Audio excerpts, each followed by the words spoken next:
16 का 1 नंबर 16 का 1 नंबर बोला एक ठोस अर्धगोलक का आयतन एवं समग्र तल के क्षेत्रफल का संख्यात्मक मान समान होने से अर्धगोलक का अर्धव्यास कितना होगा। बोल रहा है क्या कि एक ठोस अर्धगोलक है, उस अर्धगोलक का आयतन और समग्र तल का क्षेत्रफल का संख्यात्मक मान समान है। मतलब एक अर्धगोलक है, अर्धगोलक मतलब पूरा गोलक नहीं, आधा गोलक है। एक अर्धगोलक है, उसका आयतन और समग्र तल के क्षेत्रफल का संख्यात्मक मान समान है। मतलब एक अर्धगोलक है तो उस अर्धगोलक का ठोस अर्धगोलक है ये, तो इस ठोस अर्धगोलक का आयतन जितना है और साथ ही साथ इसका समग्र तल का क्षेत्रफल जितना है, तो आयतन और समग्र तल का क्षेत्रफल दोनों का संख्यात्मक मान समान है। इकाई तो समान होगा नहीं। अगर एक अर्धगोलक का आयतन जितना आएगा और समग्र तल का क्षेत्रफल टोटल सरफेस एरिया जितना आएगा, दोनों तो उसका यूनिट तो सेम नहीं होगा, लेकिन उसका संख्या सेम है। मतलब अगर आयतन अगर मान लेते कि आ रहा 10, तो उसके समग्र तल का क्षेत्रफल भी आ रहा है हमारा 10, है ना। तो कहने का मतलब एक ठोस अर्धगोलक का आयतन और समग्र तल का क्षेत्रफल का संख्यात्मक मान समान होने से बोल रहा है क्या कि उसका अर्धव्यास कितना होगा उस अर्धगोलक का, उस अर्धगोलक का अर्धव्यास कितना होगा ये हमसे पूछ रहा है।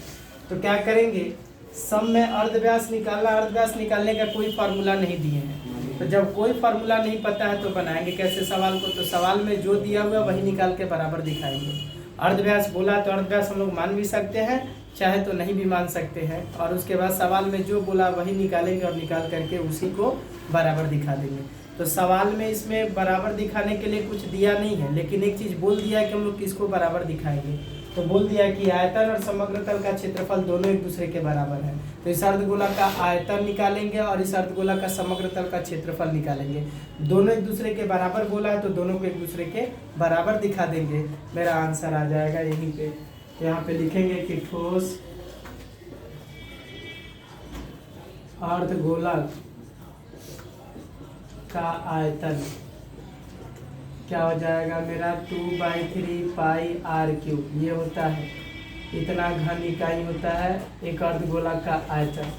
r मतलब अर्धव्यास होता है, ये हम लोग समझते हैं। फिर उस ठोस अर्धगोलक के समग्र तल का क्षेत्रफल, समग्र तल का क्षेत्रफल, चूंकि ये वस्तु ठोस है, अर्धगोलक है और पूरी तरह से ठोस है, तो इसका नीचे वाला तल और ऊपर वाला तल दोनों दिखेगा, तो इसका समग्र तल का क्षेत्रफल हो जाएगा 3 पाई r², इतना वर्ग इकाई, इतना वर्ग इकाई। तो बाई ATP यहाँ पे बोल दिया है कि ये जो आयतन जो है और ये जो क्षेत्रफल जो है समग्र तल का, ये दोनों एक दूसरे के बराबर है, बराबर कर देंगे। तो यहाँ से हमारा जो कट रहा है वो काटेंगे, जैसे पाई और पाई कट गया, r² से एक r कटेगा तो एक r यहाँ पे बचेगा। तो बचने के बाद यहाँ पे क्या बच गया, जो r² से r³ कटा तो एक r बचा। अब जो बच गया उसको हम लोग लिख देंगे, तो 2r/3 यहाँ बच गया, बराबर यहाँ 3 हो गया। अब क्या करेंगे, तो यहाँ से हम लोग क्रॉस इंटू करेंगे, तो ये हो जाएगा 2r बराबर 3 से 3 का इंटू कर देंगे तो हो जाएगा 9, तो r बराबर 9, और जो 2 यहाँ पे इंटू कर रहा है इधर आके भाग करेगा, 9/2, 9/2 यही हो गया मेरा अर्धव्यास। हम चाहे तो इसको दशमलव बिंदु में लिख सकते हैं भाग दे करके, 4.5। मतलब उस अर्धगोलक का अर्धव्यास कितना हुआ, तो अर्धगोलक का अर्धव्यास, उस अर्धगोलक का अर्धव्यास 4.5 इकाई हो जाएगा।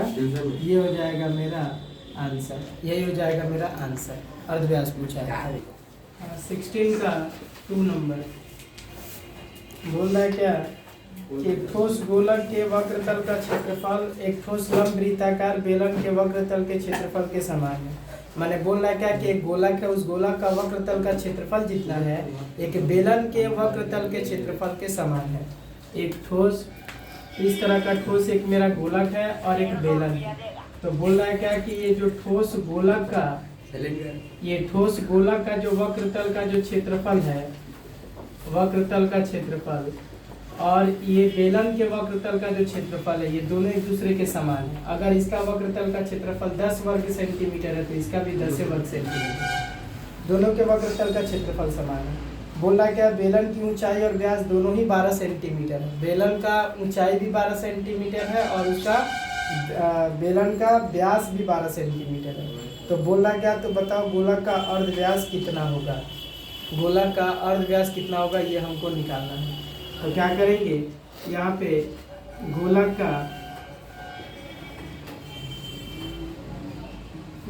का वक्रतल का क्षेत्रफल कितना है मेरा 4πr²। क्या करेंगे हम लोग को अर्ध व्यास पूछा है किसका, गोलक का। तो अगर गोलक का अर्ध व्यास अगर पूछा है तो गोलक का अर्ध व्यास निकालने का तो कोई फार्मूला नहीं है, दिए नहीं है। तो कैसे करेंगे, तो अर्ध व्यास मान लेंगे या फिर डायरेक्ट भी कर सकते हैं। तो हम डायरेक्ट कैसे कर रहे हैं, गोलक का वक्रतल का क्षेत्रफल कहने का मतलब ये हुआ कि हमको अर्धव्यास निकालना है। तो अर्धव्यास निकालने के लिए क्या करेंगे, तो समीकरण बनाएंगे। समीकरण बनेगा कैसे, तो सवाल में जो बोला वही निकाल के बराबर दिखाएंगे। सवाल में हमको बोला है कि गोलक का वक्रतल का क्षेत्रफल और बेलन का वक्रतल का क्षेत्रफल समान है। तो हम भी गोलक का वक्रतल का क्षेत्रफल निकालेंगे और बेलन के वक्रतल का क्षेत्रफल निकालेंगे और दोनों को एक दूसरे के समान कर देंगे। जब दोनों एक दूसरे के समान होगा तो वहीं से अर्धव्यास हमारा मिल जाएगा।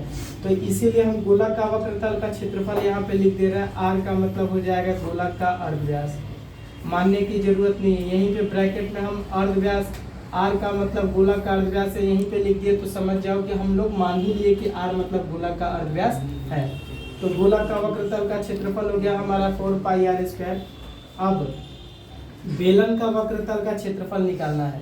तो बेलन के वक्रतल का क्षेत्रफल निकालने के लिए बेलन का वक्रतल का क्षेत्रफल का फॉर्मूला होता है 2πrh। तो यहाँ पे आर मतलब अर्धव्यास, एच मतलब ऊंचाई चाहिए बेलन के लिए। तो अर्धव्यास और ऊंचाई कितना कितना है इस बात को हम लोग यहाँ पे मेंशन करेंगे, तब जाके वक्रतल का क्षेत्रफल निकालेंगे। तो यहाँ पे लिखेंगे बेलन का अर्धव्यास। तो देखेंगे कि बेलन का वक्रतल का क्षेत्रफल निकालने का जो फॉर्मूला है उसमें हमको चाहिए अर्धव्यास और ऊंचाई। तो देखेंगे सवाल पढ़ करके हमको बेलन का अर्धव्यास और ऊंचाई दिया है कि नहीं दिया है। तो ऊंचाई 12 दिया है और अर्धव्यास 12 नहीं दिया है व्यास दिया है 12। तो अगर व्यास दिया है तो क्या हम वहाँ से अर्धव्यास नहीं जान सकते हैं, आराम से जान सकते हैं। तो बेलन का अर्धव्यास, व्यास अगर 12 है तो उसको 2 से भाग दे देंगे तो एक कट जाएगा 6 बार में, तो 6 सेंटीमीटर हो जाएगा मेरा बेलन का अर्धव्यास। और बेलन की ऊंचाई, कि बेलन की ऊंचाई कितनी है, तो 12 सेंटीमीटर ही है। तो बेलन का अर्धव्यास 6 सेंटीमीटर, बेलन की ऊंचाई भी 12 सेंटीमीटर हो गया। तो बेलन के वक्रतल का क्षेत्रफल भी अब यहाँ से निकल सकता है कि इसके वक्रतल का क्षेत्रफल क्या है। तो फॉर्मूला हो जाता है वक्रतल के क्षेत्रफल का 2πrh। तो 2πr, आर मतलब अर्धव्यास, अर्धव्यास यहाँ पे लिखा हुआ है 6 इंटू h मतलब ऊंचाई यहाँ पे 12, इतना वर्ग सेंटीमीटर। तो बाई 80p, यहाँ पे दोनों का वक्रतल का क्षेत्रफल एक दूसरे के समान है। ये बेलन का वक्रतल और गोलक का वक्रतल एक दूसरे के समान है। तो हम समान कर देंगे 4πr² जो है वो 2π इंटू 6 इंटू 12 के समान कर दिए हम लोग। यहाँ से पाई से पाई कट जाएगा और r² का जब मान निकालेंगे तो 2 इंटू 6 इंटू 12 जैसा था वैसे रहा। ये 4 जो यहाँ पे इंटू कर रहा है इधर आकर के भाग करेगा, तो 4 से 12 कट गया मेरा 3 बार में। तो r का मान जब निकालेंगे तो जितना बच गया इसको इंटू कर देंगे 6 18 18 दूना 36 हुआ। अब क्या होगा, इस 36 का वर्गमूल निकलेगा, स्क्वायर हटाएंगे और r का मान निकालेंगे। तो स्क्वायर जब हटेगा तो बराबर के उस तरफ का वर्गमूल निकलेगा। तो 36 का वर्गमूल निकल के आ जाएगा 6। मतलब गोलक का अर्धव्यास कितना हो जाएगा, तो गोलक का अर्धव्यास हो जाएगा हमारा कितना, तो 6 सेंटीमीटर। ये हो गया हमारा आंसर। 16 का 3 नंबर 16 का 3 बोल रहा है क्या, एक ठोस अर्धगोलक के समग्र तल का क्षेत्रफल एक ठोस गोलक के वक्रतल के क्षेत्रफल के समान है। एक ठोस अर्धगोलक है और एक ठोस गोलक भी है। तो बोल रहा क्या कि इस ठोस अर्धगोलक के समग्र तल का जो क्षेत्रफल है, समग्र तल का क्षेत्रफल जो है वो इस ठोस गोलक के वक्रतल के क्षेत्रफल के समान है ना। ठोस गोलक के अर्धगोलक के समग्र तल का क्षेत्रफल एक ठोस गोलक के वक्रतल के क्षेत्रफल के समान है। अर्धगोलक एवं गोलक के अर्धव्यास का अनुपात कितना होगा। तो बोल रहा है क्या कि इस अर्धगोलक का अर्धव्यास और इस गोलक का अर्धव्यास, इस गोलक का अर्धव्यास, इन दोनों का अर्धव्यास का अनुपात कितना होगा। यहाँ पे बोल दिया है क्या कि इस अर्धगोलक का जो समग्र तल का जो क्षेत्रफल है और इस ठोस गोलक का जो वक्र तल का जो क्षेत्रफल है, ये दोनों एक दूसरे के समान है। तो इन दोनों के अर्धव्यास का अनुपात क्या होगा। मतलब ये दोनों एक ही गोलक या अर्धगोलक नहीं है, सब अलग अलग है। यह एक अलग अर्धगोलक है और ये एक अलग गोलक है। दोनों का अर्धव्यास समान नहीं है। दोनों का अर्धव्यास का अनुपात बोला है निकालने के लिए। तो हम लोग क्या करेंगे, सम कैसे बनाएंगे। सवाल में तो कुछ दिया नहीं है, कोई यूनिट दिया नहीं है, किसी का मान दिया नहीं कि अर्धव्यास कितना है क्या नहीं। तो कैसे हम लोग सवाल को बनाएंगे। जो बोला है वही बराबर दिखा देंगे। बोला है कि इसका समग्र तल का क्षेत्रफल इसके वक्र तल के क्षेत्रफल के समान है, तो हम भी इसके समग्र तल का क्षेत्रफल निकालेंगे अर्धगोलक का, और गोलक के मतलब कि वक्र तल का क्षेत्रफल निकालेंगे और दोनों के एक दूसरे के बराबर दिखा देंगे। बोला है तो यहाँ पे लिखेंगे कि अर्धगोलक के समग्र तल का क्षेत्रफल। तो अर्धगोलक के समग्र तल का क्षेत्रफल हम लोग जानते हैं कि 3 पाई r स्क्वायर। यहाँ पे कैपिटल R से हम इसके अर्धव्यास को इंडिकेट कर रहे हैं। इसका ये ठोस अर्धगोलक है। ये क्या है, ठोस है। तो अगर ये अर्धगोलक ठोस है तो इसका नीचे वाला भी दिखेगा, नीचे वाला हिस्सा भी दिखेगा, ऊपर वाला हिस्सा भी दिखेगा। मतलब इसके अर्धगोलक के समग्र तल का क्षेत्रफल हो जाएगा 3 पाई r स्क्वायर। तो इसका समग्र तल का क्षेत्रफल और गोलक के वक्र तल का क्षेत्रफल दोनों एक दूसरे के समान है। तो अर्धगोलक के समग्र तल का क्षेत्रफल और गोलक के वक्र तल का क्षेत्रफल, तो गोलक के वक्र तल का क्षेत्रफल क्या हो जाता है हमारा 4 पाई r स्क्वायर। इस गोलक के अर्धव्यास के लिए हम लोग स्मॉल r और अर्धगोलक के अर्धव्यास के लिए कैपिटल R लगा दिए यहाँ पे। तो अब बोला है बाई ATP की दोनों एक दूसरे के बराबर है। मतलब 3 पाई r स्क्वायर जो है 4 पाई r स्क्वायर के बराबर है। तो बराबर कर दिया। अब यहाँ से हमको दोनों के अर्धव्यास का अनुपात निकालना है। तो क्या करेंगे, यहाँ से पाई और पाई कट रहा है, capital R square by small r square कर रहे हैं, क्योंकि जब तक ये दोनों एक दूसरे के साथ भिन्न में नहीं आएगा, r बाई r अगर होगा तभी जाकर के हमारा r/r निकलेगा। r बाई r हमको मिलेगा तभी r/r मिलेगा, दोनों का अर्धव्यास का अनुपात मिलेगा। तो r स्क्वायर इधर जैसा था इसी रहा, ये r स्क्वायर बराबर के उस तरफ से इस तरफ आएगा। तो ये r स्क्वायर 4 के साथ इंटू कर रहा है तो इधर आकर के भाग कर रहा है। यहाँ पे बच जाएगा सिर्फ 4। ये 3 इधर इंटू कर रहा तो इधर जाकर के भाग करेगा। अब इसको हम लोग कर सकते हैं r बाई r इस पूरे का होल स्क्वायर, ऊपर नीचे दोनों तरफ स्क्वायर है तो इसका होल स्क्वायर कर सकते हैं। और ये 4/3 जैसा था वैसी है। अब क्या कर रहा है, r बाई r निकाल रहे, तो r बाई r निकालेंगे तो स्क्वायर हटेगा, स्क्वायर हटेगा तो बराबर के उस तरफ का वर्गमूल निकलेगा। तो r बाई r जब वर्गमूल निकलेगा तो 4 का वर्गमूल हो जाएगा 2 और 3 का वर्गमूल नहीं निकलेगा और रूट के रूप में ही रहेगा। तो r/r हमको मिल गया 2/√3। मतलब ये अर्धगोलक एवं गोलक के अर्धव्यास का अनुपात हम लोग को मिल गया कि कितना है, 2/√3। ये हो गया आंसर। नेक्स्ट क्वेश्चन 16 का 4 बोल रहा है क्या, एक ठोस गोलक के वक्र तल का क्षेत्रफल S, ठोस गोलक के वक्र तल का क्षेत्रफल को S से दिखा रहा है और उस ठोस गोलक के आयतन को B से दिखा रहा है। तो बोल रहा है क्या, तो बताओ SQ/V² का मान क्या होगा। SQ/V² का मान हम लोग को निकालना है। तो क्या करेंगे, सबसे पहले वक्र तल का क्षेत्रफल और ये जो आयतन दिया हुआ है इसका मान हम लोग बैठाएंगे कि आखिर में गोलक के वक्र तल का क्षेत्रफल अगर S होता है तो इस S का मान क्या होता है। तो वक्र तल के क्षेत्रफल का जो फार्मूला होता है वही इस S का मान होगा, क्या 4 पाई r²। और आयतन का फार्मूला हो जाता है 4/3 पाई r³। तो यही V का मान हो जाएगा। तो S का मान हो गया ये और V का मान हो गया ये। अब इसको यहाँ पे पुटअप कर देंगे तो एस क्यूब, तो एस की जगह पे 4 पाई आर स्क्वायर है, ये बैठ गया एस की जगह पे, उसके ऊपर क्यूब, फिर भी स्क्वायर, भी का मान 4/3 पाई आर क्यूब है, तो इसका बैठा के स्क्वायर कर दिए। अब ऊपर हो जाएगा टूट करके 64 पाई क्यूब आर का पावर 6, ये जब क्यूब टूटेगा तो हो जाएगा 4 का क्यूब 64 पाई क्यूब आर 6, और नीचे 4 का स्क्वायर हो जाएगा 16, 3 का स्क्वायर 9, फिर पाई का स्क्वायर पाई स्क्वायर, और ये हो जाएगा आर 6। तो आर 6 कट गया, पाई स्क्वायर से पाई क्यूब कटेगा तो एक तो पाई बचेगा, तो ऊपर हो गया 64 पाई, और नीचे जो 16/9 जो है, इस 16/9 को अब हम ऊपर भेज दे रहे हैं, तो ऊपर जब जाएगा 16/9 तो ऊपर जाकर के ऊपर वाले से डिवाइड करेगा तो ये उलट जाएगा, 9 ऊपर आ जाएगा, 16 नीचे आ जाएगा, 9/16, तो 16 से 64 कट जाएगा 4 बार में, यहाँ पे बच गया 4 पाई और ये 9, ये दोनों एक दूसरे से इंटू कर जाएगा तो हो जाएगा 9 चौके 36 पाई, ये हो जाएगा मेरा आंसर। क्वेश्चन नंबर 16 का 5 में बोल रहा है क्या कि एक गोला के अर्धव्यास में 50% वृद्धि करने से वक्र तल का क्षेत्रफल कितना प्रतिशत बढ़ेगा, उसे लिखें।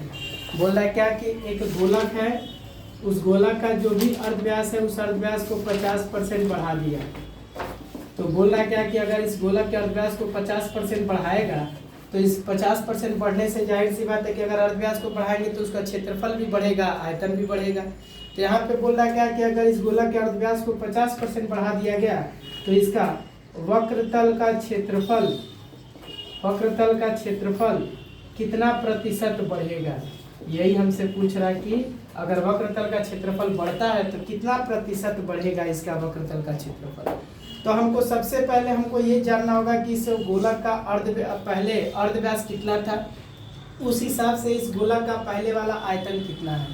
सबसे पहले हमको ये जानना पड़ेगा कि इस गोलक का पहले आयतन कितना था। जैसे मान लो कि अगर हमको ये पता चल जाए कि पहले गोलक का आयतन 10 था, अब 18 हो गया। पहले गोलक का मैंने मान लेते हैं कि पहले क्षेत्रफल 10 था, अब 18 हो गया, तो क्षेत्रफल कितना बढ़ा, 8 बढ़ा। क्षेत्रफल 8 बढ़ेगा ना, तो जितना बढ़ा है उसी का प्रतिशत हमको निकालना है। क्षेत्रफल में वृद्धि का प्रतिशत निकालना है, तो क्षेत्रफल में वृद्धि का प्रतिशत निकालने के लिए हमको पता होना चाहिए कि क्षेत्रफल कितना बढ़ा।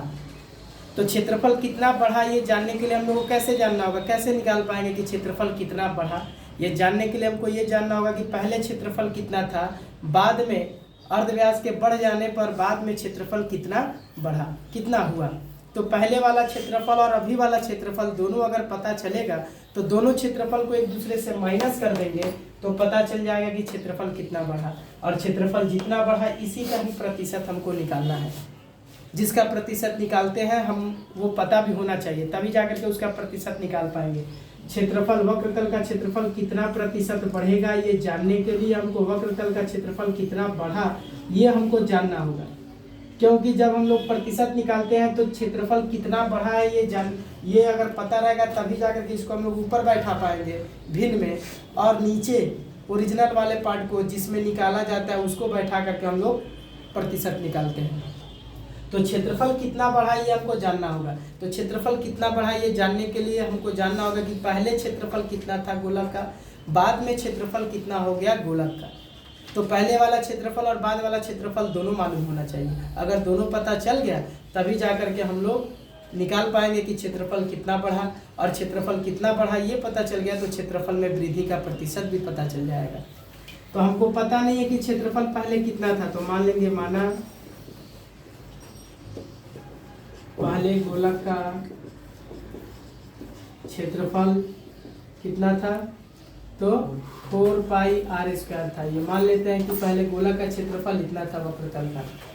इसमें आर जो दिख रहा है ये आर क्या है, तो अर्धव्यास है।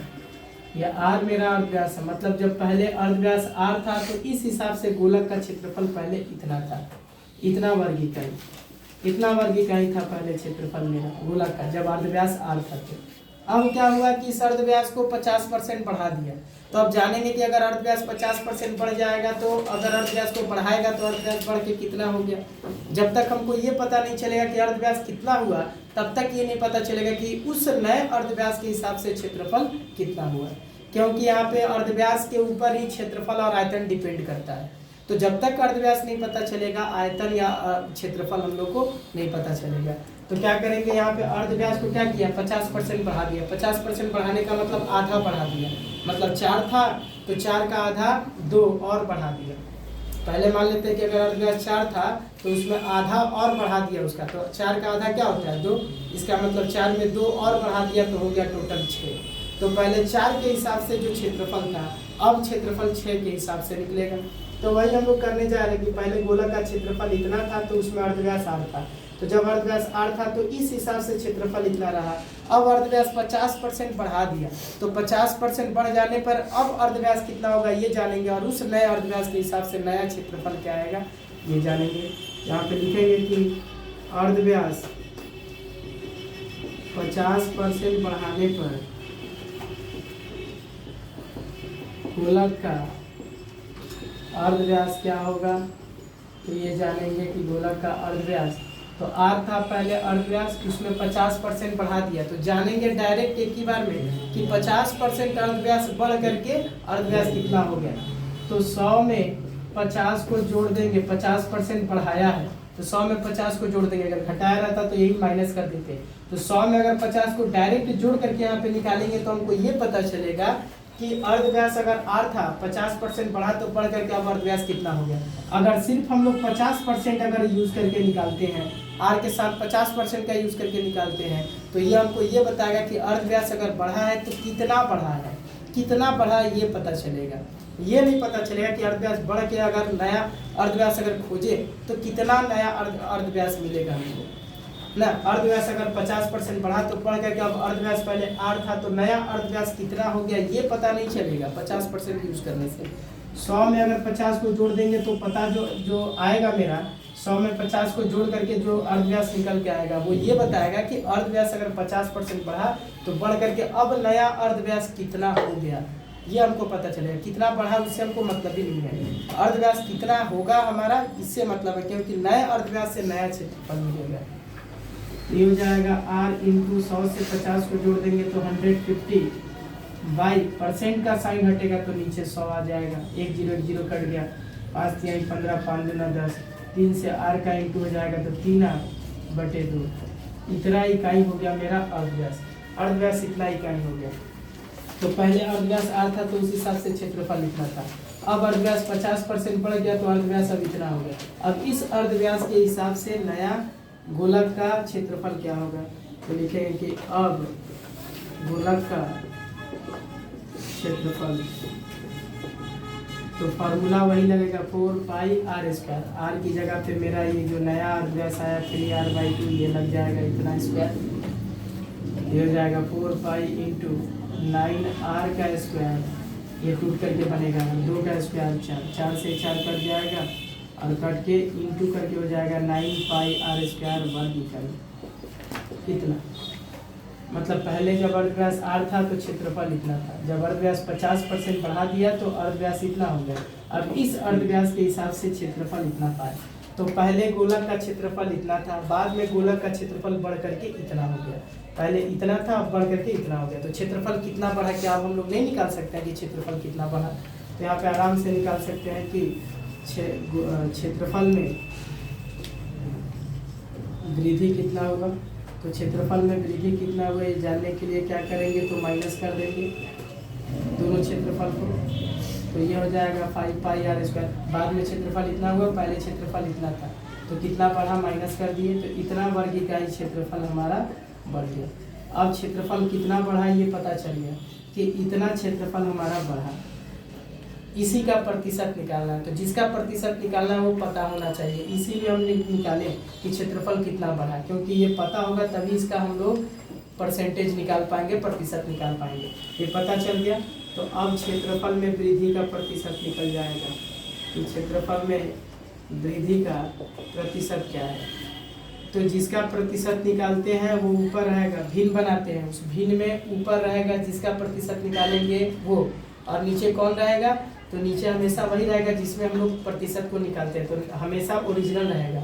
ओरिजिनल मतलब जितना पहले था, तो पहले कितना था, तो 4πr² पहले क्षेत्रफल था, तो ये नीचे और प्रतिशत निकालने के लिए 100 से इंटू पाई आर स्क्वायर कट जाएगा, 4 से 100 कट जाएगा 25 बार में, फिर 25 और 5 इंटू करके हो जाएगा 125%। इसका मतलब अगर अर्धव्यास 50% बढ़ाया जाएगा तो क्षेत्रफल 125% बढ़ जाएगा। ये हो जाएगा हमारा आंसर।